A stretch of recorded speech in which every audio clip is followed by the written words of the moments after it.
Sa pinaigting na kampanya laban sa kriminalidad ng Ballesteros Police Station, matagumpay na naaresto ang isang most wanted person na sangkot sa kasong karnaping sa Ballesteros, Cagayan.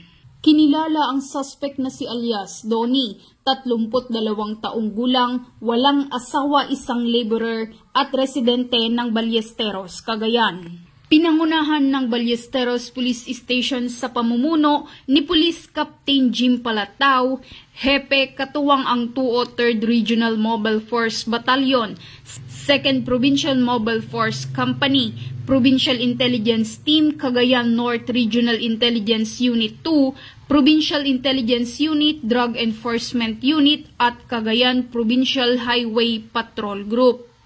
Naaresto ang suspect sa bisa ng warrant of arrest na inisyu ng RTC Branch 33 2nd Judicial Region, Ballesteros, Cagayan, nito lamang ika-30 ng Hulyo taong kasalukuyan para sa kasong karnaping na may idineklarang piyansa na nagkakahalaga ng 200,000 piso para sa kanyang pansamantalang kalayaan. Nasa kustodiya ng Ballesteros Police Station ang suspect para sa dokumentasyon at disposisyon bago i-turn over sa korteng pinagmulan.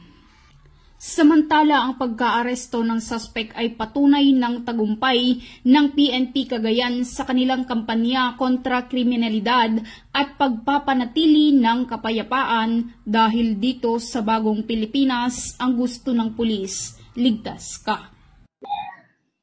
Mula dito sa Lambak ng Cagayan, ako ang inyong Police News Network Correspondent, Patrolwoman Wendy Rumbawa, alagad ng batas, tagataguyod ng balitang pulis.